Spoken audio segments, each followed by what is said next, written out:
Pero en todas las Biblias del mundo, repito, en todas las Biblias del mundo aparecen los verdaderos 10 mandamientos. Y esos 2 primeros mandamientos que nos prohíben postrar nuestro cuerpo, nuestra mente, nuestra vida ante imágenes, construir figuras de madera, de oro, de plata, de lo que sea, incluso de personajes que están en el cielo, en la presencia del Señor, pues quieran que no, es un impacto tremendo. Quiero decirles como testimonio que la primera vez en mi vida que yo comencé a leer la Biblia, esa fue la porción que yo descubrí. Precisamente los famosos 10 mandamientos de Éxodo capítulo 20, que también están en otro libro de la Biblia, el libro de Deuteronomio, el capítulo 5. Fui a hablar con un sacerdote que me daba clases a mí en los salesianos, porque yo cuando vivía en Venezuela estudié en los hermanos maristas, y en España, cuando vinimos a España a vivir, mis padres me metieron en los salesianos, ¿verdad? Y conozco muy bien la Iglesia Católica desde adentro, porque fui monaguillo, estuve en el coro, toda mi educación de niño fue en colegios católicos que eran de un nivel muy alto y muy bueno, en aquellos años por lo menos. Y entonces fui a hablar con un cura, un tal Don Gilberto, un gran hombre, un buen hombre, y le mostré los 10 mandamientos que había descubierto en aquella Biblia que un día me habían regalado. Y entonces él, mirando en varias direcciones, me dijo: Manuel, cierra, como él me llamaba. Si en algún momento de tu vida te encuentras en una encrucijada, que no sabes a quién obedecer y qué hacer, obedecer a los hombres o obedecer a Dios, quédate siempre con la palabra de Dios. Y eso es lo que hice. Comencé a leer y a leer y a leer y fui descubriendo cosas espectaculares de la palabra de Dios. Porque digamos que eso es lo más llamativo, el golpe, ¿verdad? La confrontación con el tema de la idolatría, porque todos los católicos, lógicamente, un buen católico, pues tarde o temprano tiene que adorar alguna imagen, algún santo, alguna virgen, es que forma parte de la liturgia, es que es imposible ser un buen católico y no adorar a imágenes o a santos, sea a Pablo, a Pedro, a María o a quien sea, ¿verdad? Pero entonces cuando uno va comenzando a leer la Biblia, uno se encuentra que lo que uno creía que era lo más importante, lo más maravilloso, resulta que era una auténtica abominación ante los ojos de Dios. Por lo tanto, mi consejo, doña Sonia, y para todos ustedes a partir de hoy es: no paren de leer la palabra de Dios.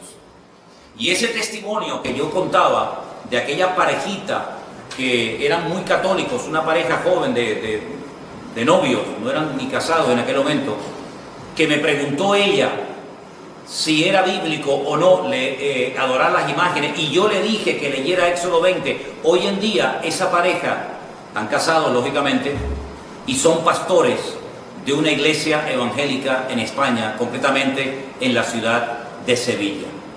¿Qué quiero decir con todo esto? Que cuando Dios comienza a cambiar una familia, una vida, un corazón, no hay nada ni nadie que lo detenga. No tengan miedo. Ustedes, todos los pasos que den a partir de hoy, consúltenle a Dios. Lean la palabra del Señor. No le tengan miedo al hombre, porque ustedes han sido iluminados con la luz del Evangelio, con la luz de la palabra de Dios, y por lo tanto no tienen que tenerle miedo al hombre en absoluto. Al que hay que tenerle respeto es a Dios, pero al hombre no hay que tenerle miedo, sea quien sea y se llame como se llame. Así que yo le doy muchas gracias al Señor, doña Sonia, por conocerla, a usted, a su marido, y siga adelante.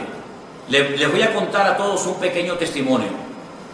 En uno de los muchos viajes que he realizado a Israel, a Tierra Santa, vino conmigo en el grupo un matrimonio muy devoto, muy católico. Ella concretamente tenía varias hermanas monjas, y estaban a punto de canonizar a un antepasado de ella.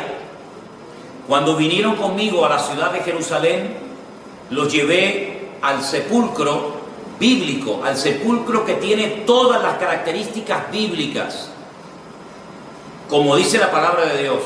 Y después le llevé a otro sepulcro, que es el de la tradición, donde hay un montón de velas y de imágenes, Y cuando esta mujer iba a entrar, ella se detuvo bruscamente en la puerta de ese sepulcro y me dijo, yo no quiero estar más tiempo aquí, porque en el otro lugar donde estuve se respira vida y aquí se respira muerte. Y la pregunta de ella es la que muchos católicos se hacen, ¿y ahora qué hago? ¿Y ahora qué hago? ¿Qué le digo a mis amigos? ¿Qué le digo a mis amigas, al sacerdote? ¿Qué le digo a mi familia? Usted por eso no se preocupe. Ustedes lo único que tienen que decir es, yo quiero a obedecer, yo amo al Señor y yo me someto a mi Dios. Usted no ha renunciado a Dios. Usted no ha renunciado a nada digno de alabanza. Por lo tanto, lo que le tiene que decir a todo el mundo es, Dios está cambiando mi vida, estoy leyendo su palabra y lo que le puedo decir es que lean la Biblia como yo la he leído y el Señor se encargará de hacer la obra correspondiente en cada persona. Es lo que le puedo decir, doña Sonia. Perfecto. Ok. Bueno, pues, perfecto, gracias. Como resumen, no tengan miedo al hombre, lean la palabra del Señor, no tengan ningún temor y a cualquier persona que les pregunte, díganle simplemente que ustedes están leyendo la palabra de Dios y que el Señor es el que está haciendo la obra en vuestros corazones. Por lo tanto, no le tengan ningún temor al hombre, sigan leyendo la palabra, que el Señor tiene grandes sorpresas para todos y para cada uno de ustedes por el camino. Doña Sonia, un beso, que Dios le bendiga, saludos a su marido, a su esposo, que Dios le guarde, mucho ánimo y a seguir adelante y a leer mucho la palabra de Dios, que en ella usted va a encontrar la respuesta a todas las preguntas y el Señor le va a indicar con su Espíritu Santo que ahora vive dentro de usted lo que tiene que hacer en todo momento. Que Dios le bendiga grandemente. ¿Me escucharon bien ahora? Ok, gloria a Dios, gloria a Dios. Bueno, yo quisiera también decirle a cualquier otra persona que esté conectado en esta noche que si tiene alguna pregunta, que aprovechando este momento tan bonito que estamos teniendo, que con toda libertad la haga. Ahora, perfecto, perfecto. Ok, buenas tardes, pastor. Que Buenas Señor le tardes, bendiga. hermana. Y a todos los hermanos. De verdad que qué bueno estar acá con ustedes. Para mí es una alegría inmensa. Y bueno, sí, tengo una pregunta rapidita para para darle chance a todos los demás. Es que tengo una duda con respecto a la oración. En la Iglesia Católica normalmente se ora rezando el Padre Nuestro, como todos los católicos saben. Padre Nuestro que estás en el cielo. Aquí todo el mundo sabe, los católicos, lo que es el Padre Nuestro. Yo estuve leyendo en Lucas 11, que cuando los discípulos se reúnen con Jesús, igual le preguntan de qué manera ellos podían orar. Y él les dice que oren de esta manera, Padre Nuestro que estás en el cielo. O sea, se repite la misma oración que hacen en la Iglesia Católica. Mi duda es esta. Nosotros que ya estamos teniendo una relación directa con Jesucristo, como usted bien lo dice, ¿podemos seguir haciendo esa misma oración o debemos orar como si tuviéramos una conversación con Dios directamente, sin tener que usar tanto palabrerío y tantas cosas que se decían en la otra iglesia, sino como que vaciar tu corazón y decir lo que tú sientes, lo que tú piensas, y Él le irá indicando a uno de qué manera uno va a ir orando, ¿no? Ok, Esa es mi pregunta. Hermana, escuché muy bien su pregunta y le voy a pasar a responderla y que la respuesta sirva también para todos los que están conectados en esta tarde. Primeramente, hermana, decirle que la oración, la preciosa oración del Padre Nuestro, no es una oración de la Iglesia Católica. El patrimonio no lo tiene la Iglesia Católica, ni la Iglesia Evangélica, ni nadie. La oración preciosísima del Padre Nuestro está en la Biblia y la enseñó nada más y nada menos que nuestro Señor Jesucristo, ¿verdad? Permítame leerles al grupo las palabras previas y posteriores a la preciosa oración del Padre Nuestro. En el Evangelio según San Mateo, por si tienen la Biblia a mano y quieren seguir la lectura conmigo, en el capítulo 6, Mateo capítulo 6, verso 5, dice la palabra de Dios: y cuando ores, no seas como los hipócritas, porque ellos aman el orar en pie en las sinagogas y en las esquinas de las casas para ser vistos por los hombres. De cierto os digo que ya tienen su recompensa. Mas tú cuando ores, entra en tu aposento y cerrada la puerta, ora a tu Padre que está en secreto, y tu Padre que te ve en lo secreto, te recompensará en público. Versículo 7. Y orando, no uséis vanas, escuchen, no uséis vanas repeticiones como los gentiles que piensan que por su palabrería serán oídos. No os hagáis semejantes a ellos, porque vuestro Padre sabe de qué cosas tenéis necesidad antes que vosotros se la pidáis. Es decir, en el pueblo de Israel, hasta el día de hoy, hay libros muy gordos, libros enormes. El más famoso se llama el Sidur, donde hay oraciones absolutamente para todo.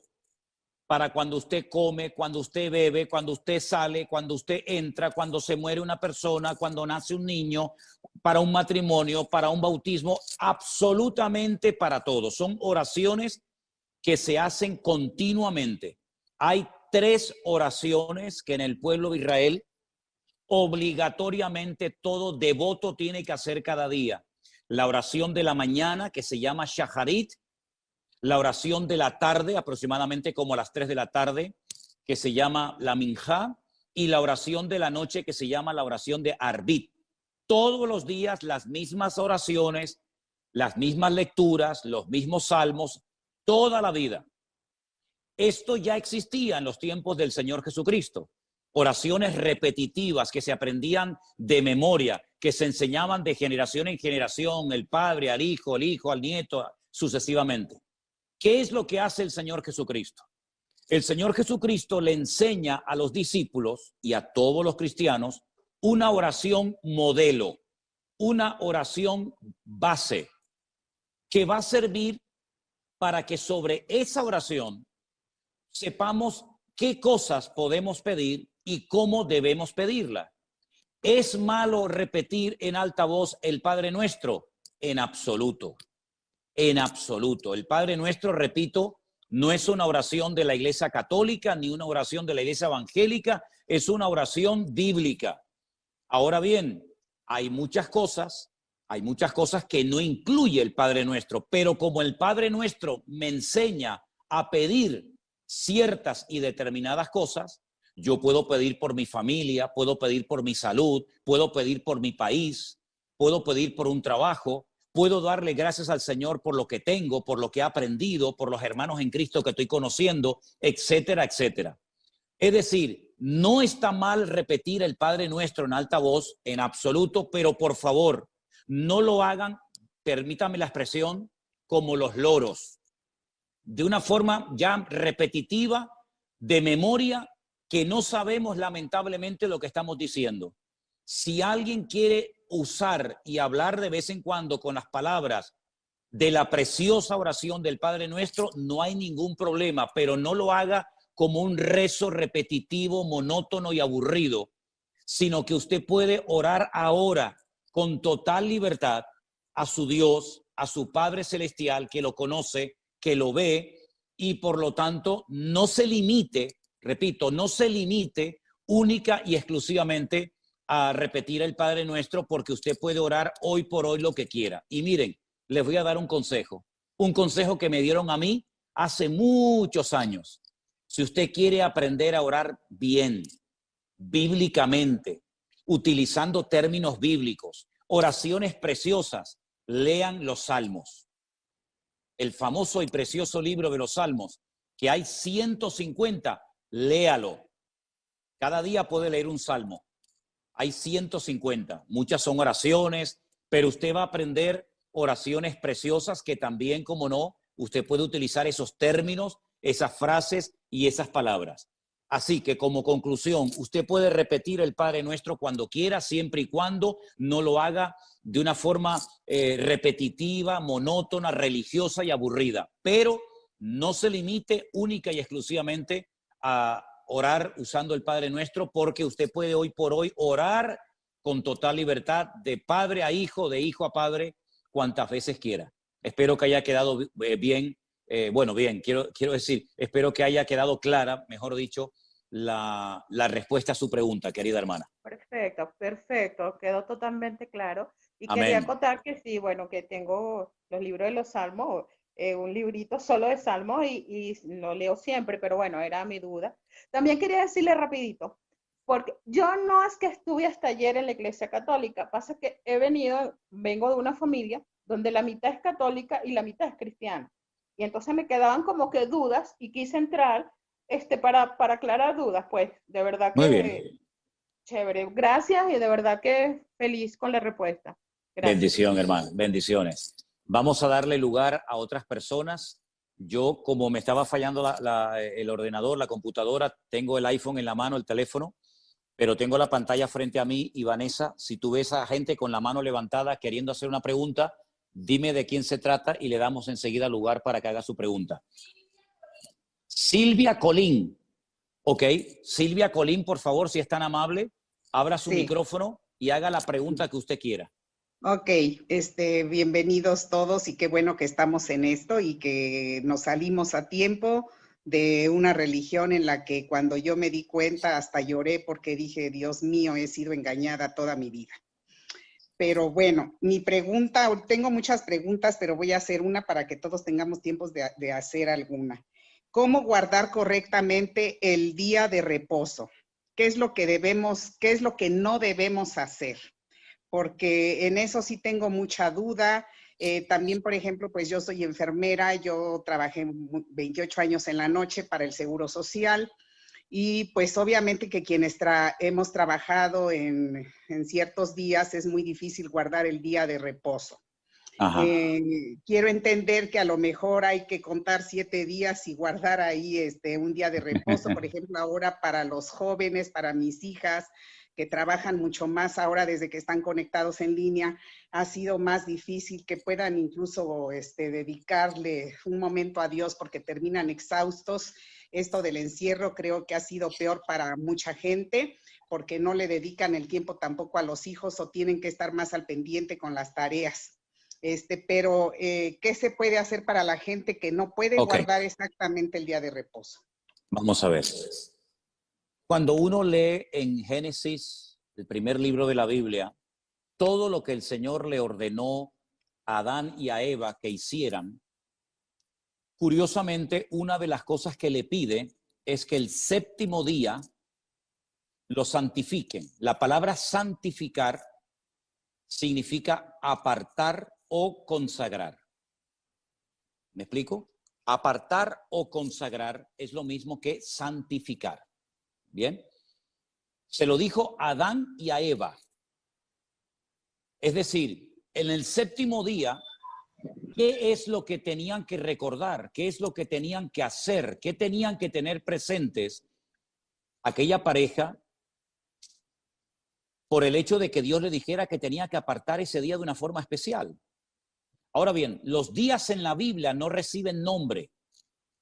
Se llama día primero, segundo día, se juntan los números, noten qué interesante, los números ordinales con los números cardinales, no se dice primer día, sino día primero, después segundo día, tercer día, así sucesivamente. El único día de la semana, repito, el único día de la semana que recibe un nombre es el séptimo, que se llama en nuestro idioma el sábado, y en el idioma bíblico la palabra es Shabbat. Shabbat, de la cual procede con las mismas letras, pero cambiando la pronunciación vocálica, la palabra Shebet, que significa sentarse o reposar, cesar actividad, ¿verdad? Cesar cualquier actividad y consagrar o santificar ese día única y exclusivamente para el Señor. Bien, a lo largo de la historia, ningún pueblo guardó ese día de reposo porque se desviaron. Unos comenzaron a adorar a Moloc, a Baal, a Milcón. Solamente el pueblo de Israel, a lo largo de la historia y después de recibir la Torá o la ley en el monte Sinaí por medio de Moisés, recibió la orden, y está dentro de los 10 mandamientos, de santificar el día de reposo, el Shabbat. No cualquier día, sino el séptimo. ¿Por qué? Porque en el séptimo día Dios cesó su actividad creadora. Dios no hizo nada, no habló, no hizo nada, ya todo estaba terminado. Y entonces, para decirle a las naciones paganas, nosotros no hacemos nada, porque es el testimonio visible, objetivo, que Israel podía dar como botón de muestra de que ellos creían en una obra creadora por mano de un Dios creador. Entonces, cuando la gente decía, pero ustedes, ¿por qué no trabajan en sábado? ¿Por qué los animales descansan en sábado? ¿Por qué no hacen nada? Porque nosotros creemos que Dios creó todo en 6 días y el séptimo día reposó. Era un testimonio tremendo. Ahora bien, cuando vamos al Nuevo Testamento y nos encontramos ya con la iglesia, con el cristianismo, uno históricamente sabe perfectamente, y solamente es cuestión de indagar y estudiar un poco, que los cristianos seguían, porque la inmensa mayoría en un principio eran judíos, seguían en las casas, en sus hogares, partiendo el pan.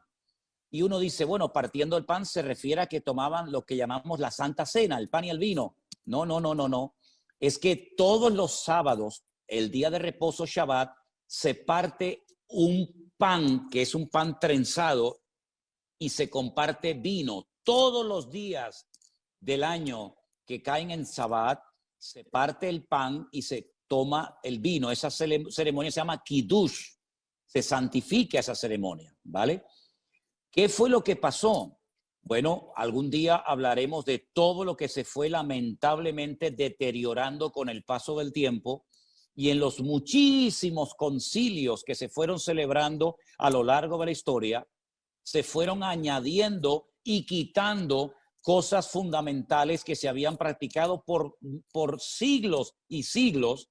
Y una de las cosas que concretamente en el concilio de Nicea, antes del 400 antes de Cristo, concilio de Nicea, estudien eso en Google, por favor.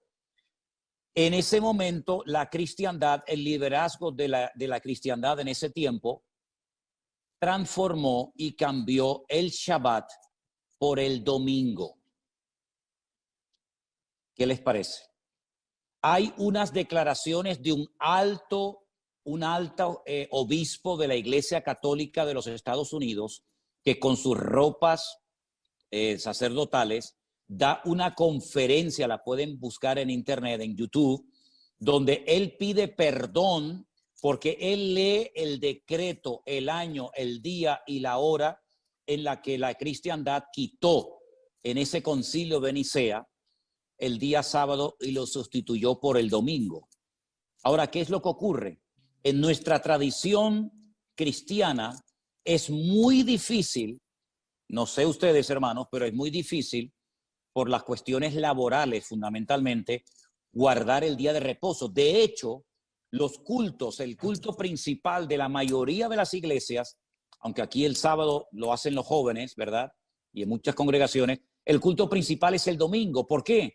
Porque en el sábado trabaja mucha gente y no vendría nadie al culto. Entonces, por cuestiones de prácticos, por ser prácticos, nos congregamos el domingo.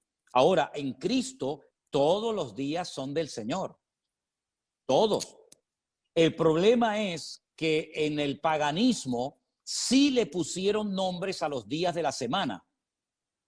Y uno dice, ¿cómo es eso? El lunes se adoraba la luna, el martes al planeta Marte, el miércoles a Mercurio, el jueves a Júpiter, el viernes a Venus, el sábado a Saturno y el domingo en inglés es el Sunday. ¿Qué es el Sunday? El día del sol, los adoradores del sol.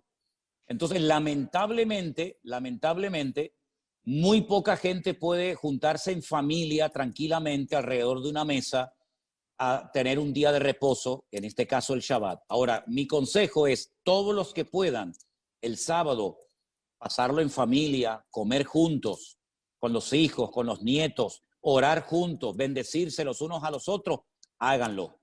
Pero por cuestiones prácticas, el venir a la iglesia el domingo no es ningún pecado mortal, es por cuestiones de cuestiones prácticas.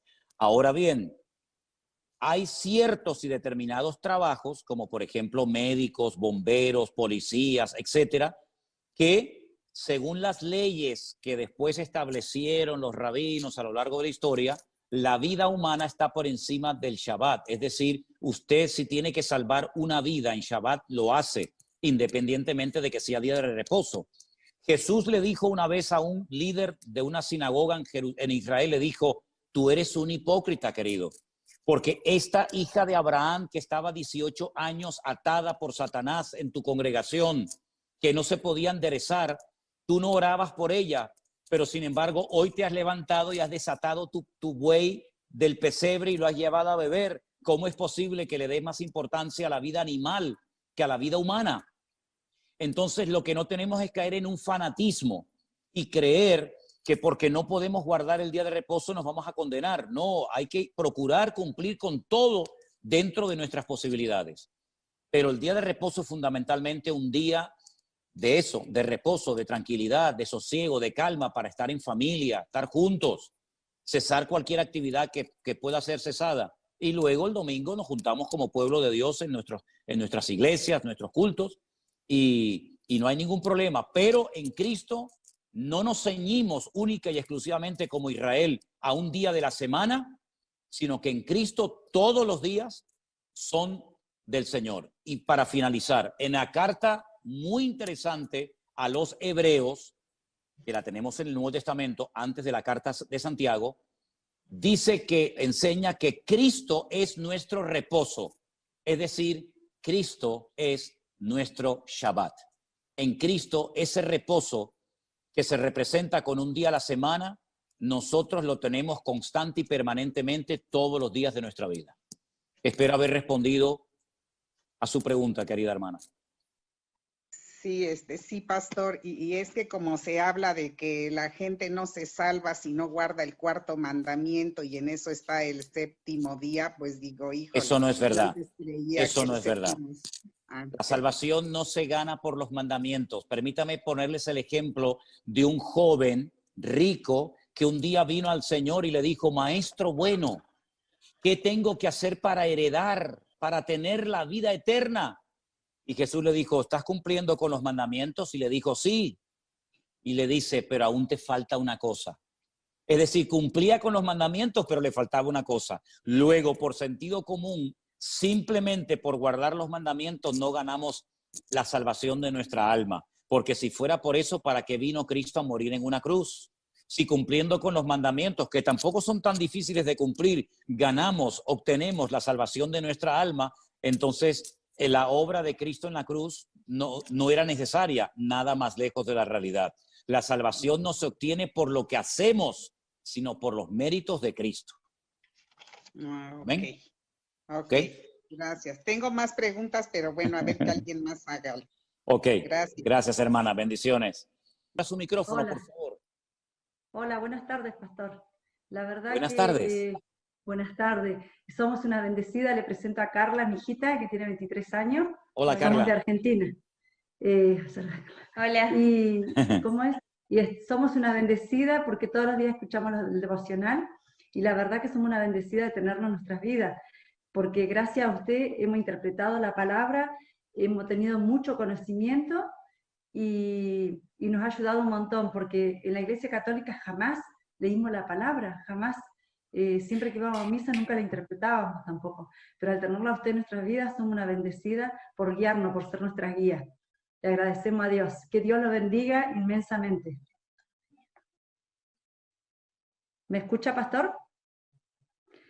Bueno, la pregunta que yo le hice la vez pasada era el tema de la Biblia, porque nosotros tenemos la Biblia católica y ahora tenemos la Reina Valera.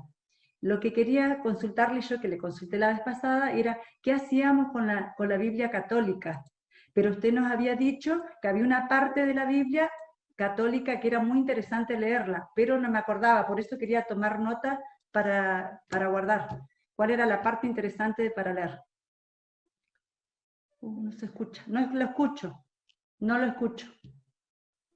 Perdón, había quitado el micrófono. La Biblia católica es una muy buena versión.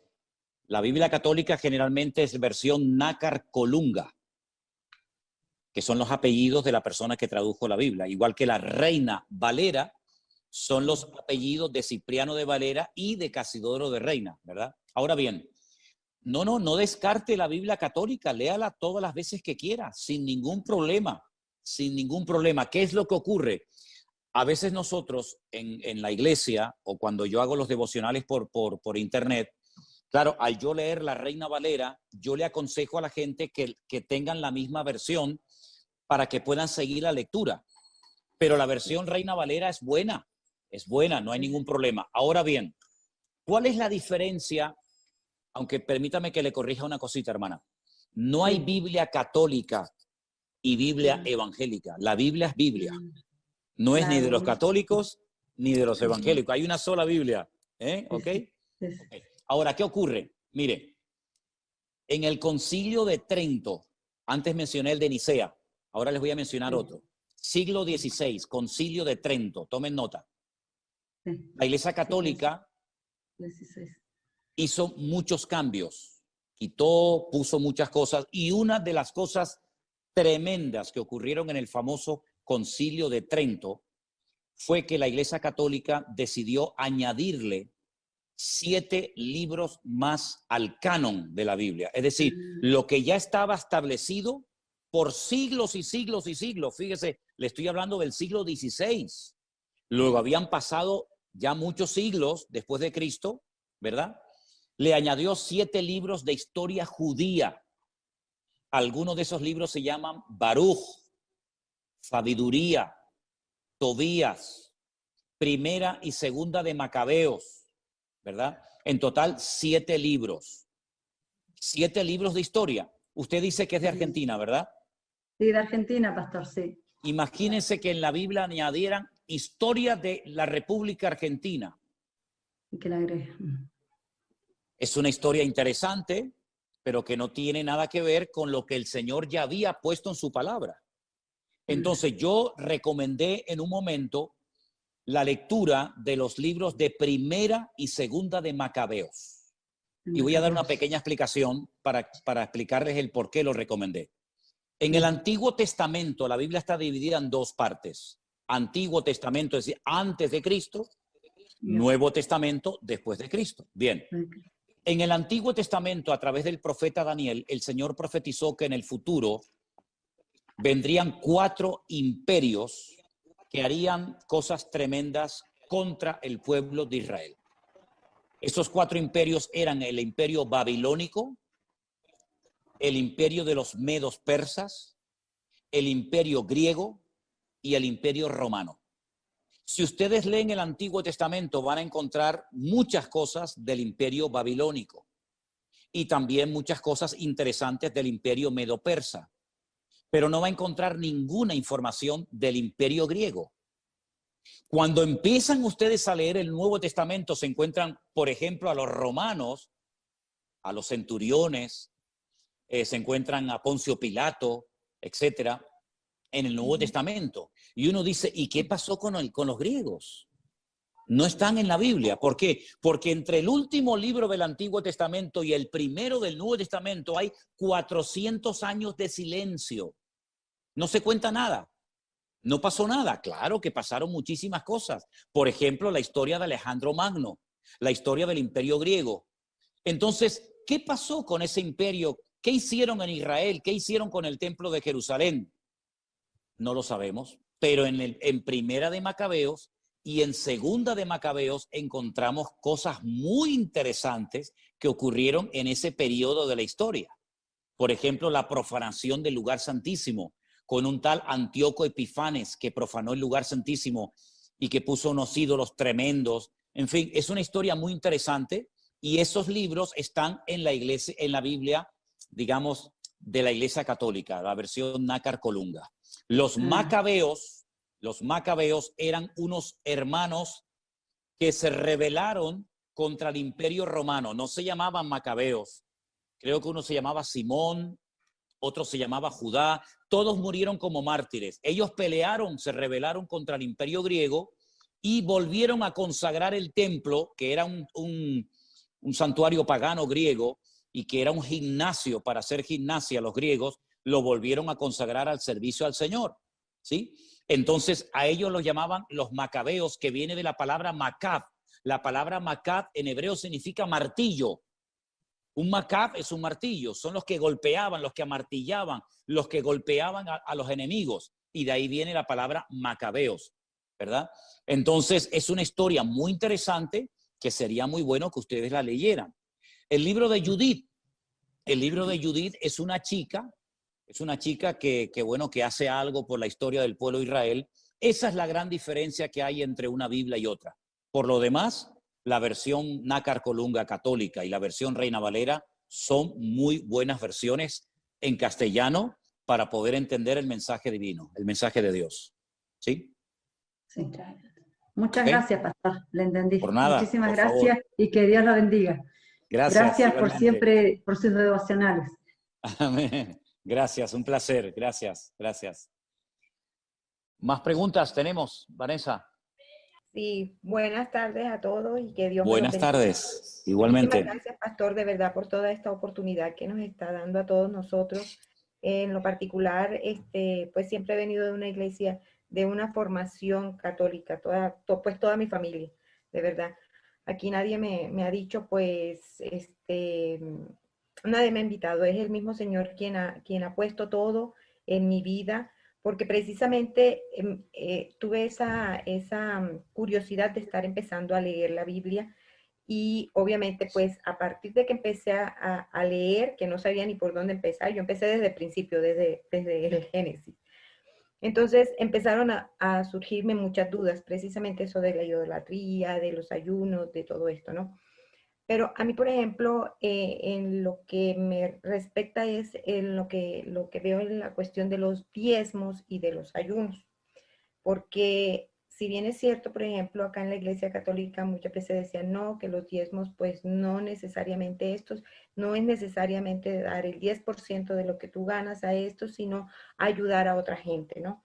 Entonces, eso me causa como conflicto también porque, bueno, yo pienso que según lo que estoy leyendo, pues es para beneficio del Señor, ¿no? Para edificar. Que esa es otra de las dudas que tengo yo aquí, por ejemplo, ahorita que estamos en la iglesia virtual, ¿cómo hacemos nosotros para aportar, para poder ayudar y contribuir a que esta comunidad crezca? Porque es para beneficio de Dios precisamente. Y lo del ayuno, bueno, ya eso es otra cosa que me imagino que será en otra oportunidad. Vamos por parte, vamos. Piano, piano se va lontano, dicen los italianos, poquito a poco, ¿no? Miren, hermana, vamos a ver, que quede bien claro para todos los hermanos, todo el grupo que en esta tarde está conectado, que yo, que les habla, en ningún momento he hablado de aportar absolutamente nada. ¿Ok? No hablamos de diezmos, ni de ofrendas, ni de donaciones, ni de limosnas. No he hablado absolutamente nada de eso, ni lo haré, salvo si me preguntan. Pero nuestra prioridad y nuestro objetivo no es pedir dinero, ni aprovecharnos de la generosidad de la gente, ni muchísimo menos, ¿verdad? Eso lo quiero dejar bien claro y además ustedes saben perfectamente que me llevan algunos años escuchando y lo único que hago es simplemente decir gracias de todo corazón a los que sienten en su corazón en algún momento mandar alguna aportación, pero jamás hemos pedido nada. Bueno, dicho esto, permítame decirle que cuando el pueblo de Israel recibe lo que llamamos la ley, la palabra correcta sería la Torá, la instrucción, los 5 libros, Génesis, Éxodo, Levítico, Números y Deuteronomio, a esos libros se le llama el Pentateuco, que viene de la palabra 5, Pentateuco, Humash en hebreo de la palabra 5, ¿ok? Reciben 613 mandamientos. Repito, 613 mandamientos u ordenanzas. Había ordenanzas que eran para las casadas, para las solteras, para los viudos, para los soldados, para los agricultores, para los ganaderos, para los sacerdotes. Sí, imagínense, 613 mandamientos hay para todo el mundo y para todos los gustos. Ok. Una de las cosas que el Señor dijo es que de las 12 tribus de Israel, las 12 familias que se fueron reproduciendo y formaron el pueblo de Israel, el Señor escogió a una de las 12 que fueron los levitas, la famosa tribu de Leví, que no iban a recibir herencia, no iban a recibir tierra, por lo tanto, no se iban a poder dedicar ni a la agricultura, ni a la ganadería, ni a ningún otro trabajo, sino solamente a las cosas del templo, del tabernáculo, las cosas del Señor, los sacrificios, etc. Entonces la pregunta es, si no podían trabajar en otra cuestión más que en los asuntos de Dios, ¿de qué vivía esta gente? ¿Verdad? Pregunta lógica. El Señor estableció un sistema maravilloso, extraordinario, y dijo, las 11 tribus restantes, Judá, Benjamín, Zabulón, Dan, etcétera, van a apartar el 10% de sus entradas. Unos apartaban papas, otros aportaban limones, otros aportaban corderos, otros aportaban fruta. Es decir, cada tribu, hablamos de miles de personas, apartaban el diezmo de sus ganancias, de sus entradas. Si vivían muy lejos y no podían traer la mercancía, la vendían y traían el dinero al templo. Entonces, con ese 10%, ese diezmo que aportaban las 11 tribus de Israel, se mantenía a la tribu de Leví, a los sacerdotes, y se mantenía la casa de Dios, es decir, el templo de Jerusalén en aquel tiempo. Bien, hoy en día, en las congregaciones, yo hablo de mi situación en España, que no recibimos ningún tipo de subvención ni de aportación económica del Estado. ¿Cómo se ha mantenido la iglesia evangélica? ¿De qué vive la iglesia? ¿Cómo pagan la luz, el agua, los alquileres de los locales? Nosotros no tenemos propiedades, todo es alquilado. Pues con las aportaciones voluntarias de la gente, de las ovejas, de las personas.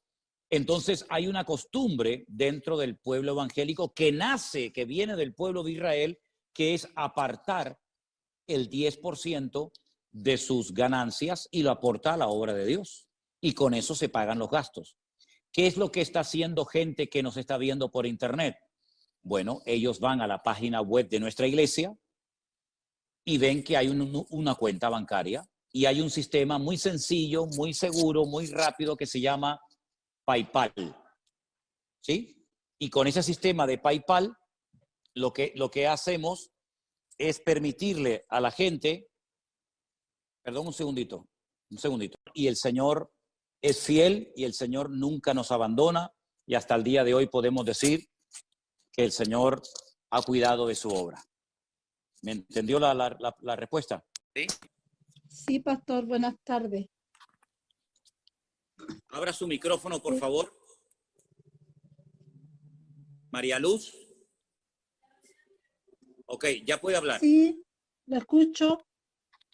Le escucho. Buenas tardes, pastor. ¿Me escucha? Le escucho perfectamente, hermana. Adelante. Ya. Buenas tardes, muchas bendiciones para todos. Mi duda es que, bueno, alguien preguntó sobre eso, primero que nada, sobre el ayuno y luego sobre el bautizo. Ya, alguien por ahí, hermano cristiano de otra parte, sí me decía de que yo me tenía que bautizar luego ya. Entonces yo le dije que una vez la había escuchado a usted, que usted decía que, como dijo delante, piano, piano. Quiero conocer bien, quiero aprender de la palabra, quiero ir poco a poco aprendiendo todo lo que es el cristianismo y lo que me diga el Señor. Entonces, no estuve un poco de acuerdo con esa persona porque como yo siempre fui católica, toda mi familia fue católica, y siempre dije de que si algún día el Señor me llamaba, yo quería hacer las cosas bien. Entonces, estoy en eso, estoy aprendiendo y yo quiero saber si estoy errada en lo que yo pienso. Por eso mi pregunta iba ya hacia lo del bautismo, pastor. Ok, hermana. Escuché su pregunta perfectamente y se la voy a responder. ¿Usted me está escuchando bien a mí? Sí. Ok, mire, hermano, vamos a ver. Cuando uno va a la palabra del Señor, que es a donde siempre tenemos que ir a ver qué es lo que el Señor manda, a ver qué es lo que el Señor ordena, uno se encuentra que hay gente en el Nuevo Testamento que se bautizaba. Y entonces uno dice, bueno, ¿cómo se bautizaba la gente? ¿Cómo hacía la gente en la Biblia para bautizarse? Vamos a ver cómo lo hizo el Señor Jesucristo. Uno se encuentra al Señor Jesucristo, que no es un niño, sino ya es una persona adulta, que va caminando por su propio pie a un lugar donde hay un tal Juan el Bautista que está bautizando a la gente en el río Jordán. Entonces uno dice, es curioso que el Señor Jesucristo, que es nuestro ejemplo en todo, ¿verdad? El Señor Jesucristo es nuestro ejemplo en todo. Sus padres, José y María, no lo bautizaron cuando era un niño pequeño, sino que él a la edad de 30 años se bautiza, lo bautizó Juan el Bautista, y después, como saben ustedes, se va al desierto y está ayunando un montón de días hasta que él comienza su ministerio. Bueno, después cuando el Señor Jesucristo 3 años después termina con su precioso ministerio, reúne a sus discípulos y les dice, id por todo el mundo y predicad el evangelio. El que creyere, escuche bien el orden, el que creyere y fuere bautizado, es decir, que él lo que quería es que la gente que se fueran a bautizar supieran lo que están haciendo. No fuera algo por tradición, algo impuesto por la sociedad, como la familia que obliga y que presiona para que al niño lo bauticen, sino que vemos que todos y cada uno de los ejemplos que encontramos en la Biblia de personas que se bautizaron, ninguno era ningún niño. No eran niños de una semana, de un mes, de 15 días. No, eran gente grande, era gente adulta que primeramente creían y luego se bautizaban. No es que se bautizaban primero y luego creían. No. Ese no es el orden. El orden lo pone el Señor en su palabra. Dios en su palabra dice, primeramente hay que creer, arrepentirse de los pecados, pedir perdón al Señor y luego, como señal de ese arrepentimiento, de ese cambio, viene el bautismo. Entonces, seguramente, hermana, a usted, como a mí y como a la mayoría de nosotros, a nosotros nos bautizaron cuando éramos chiquitos, cuando éramos niños pequeñitos. Yo no sabía lo que me estaban haciendo, no me acuerdo de eso, pero cuando ya fui grande y leí la Biblia, y me di cuenta que mi Señor Jesucristo se bautizó de grande y que Él ordenó a la gente bautizarse de adulta, entonces yo dije, yo ahora me quiero bautizar, porque ahora lo entiendo, porque ahora lo quiero hacer, no porque papá, mamá, el abuelo, la sociedad o la familia lo dice, sino porque yo lo siento hacer y quiero poner en práctica ese mandamiento de la palabra del Señor. Entonces, claro que tenemos que bautizarnos de grande, hermana, pero no tenga prisa, no se preocupe. Yo estoy orando al Señor y pido ahora a ustedes que lo hagan también conmigo para que, si Dios lo permite, claro, el mundo está tan raro y todo está tan cambiado que ya uno no puede hacer planes ni de aquí a mañana, ¿verdad? Pero si Dios lo permite, para el año que viene, estamos orando para que el Señor nos permita ir a los lugares donde ustedes están ahora viviendo. A Chile, a Colombia, Argentina, a tantos lugares donde hay tantos hermanos esperando para poder ser bautizados. y también para poder conocernos personalmente. ¿Por qué no? Entonces les pido que oren, porque si el Señor lo permite, imagínense los hermanos de Argentina, de Chile, de Colombia, de otros países que se quieren bautizar. Qué lindo sería si nos pudiéramos juntar y hacer un día, un culto, una reunión en un río, en un lago, en algo, en un sitio donde poder bautizarles a todos ustedes. Así que no tengan prisa. Yo sé que muchos lo han leído, lo quieren poner en práctica porque no han leído de la palabra del Señor, pero no tengan prisa. Ya lo haremos cuando el Señor lo permita y lo crea conveniente. Amén, hermana. Así que le animo a que siga adelante con el Señor, lea la palabra, preste atención a lo que dice el Señor y no tanto a lo que dice la gente, y no se preocupe que cuando llegue el momento usted podrá poner en práctica ese mandamiento de la palabra del Señor. Espero haber respondido a su pregunta en esta noche, perdón. Bueno, aquí es de noche, para ustedes de día. Hola, pastor, qué gusto más grande poder saludarlo. ¿Me escucha bien? Sí, le escucho. Ya, qué bueno, qué gusto poder saludarlo. Yo soy de Chile y bueno, católica hasta hace poco tiempo y tratando de poder seguir lo más posible algo que no conozco muy bien. Entonces, mi pregunta es la siguiente, pastor. La verdad es que uno tiene que llevar una vida a diaria.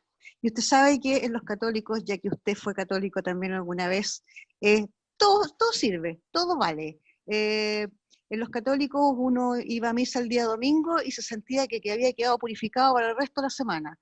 Entonces, mi pregunta es la siguiente. Yo he visto que no hay por ejemplo, para nosotros, sabe que los católicos la Eucaristía, como decía la otra señora, es súper importante. Y yo he visto que en la iglesia que usted preside, eso es una vez al mes.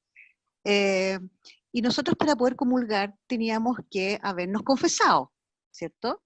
Y esto tampoco lo veo en las iglesias cristianas. Entonces mi pregunta es, no importa que uno no se haya confesado, o cómo lo hacen para ustedes determinar cuándo es la Santa Cena que ustedes le llaman y para poder estar bien con el Señor, porque para nosotros sabe lo importante que es la Eucaristía. Le escuché perfectamente, hermana. Le escuché perfectamente y es una pregunta muy, muy interesante y me alegro mucho que la haya hecho porque estoy seguro de que le va a ayudar a más de uno de los que están conectados en esta noche. Vamos a ir por partes, ¿sí? El Señor Jesucristo, la noche que fue entregado, la noche que lo crucificaron, ¿verdad? ¿Qué fue lo que repartió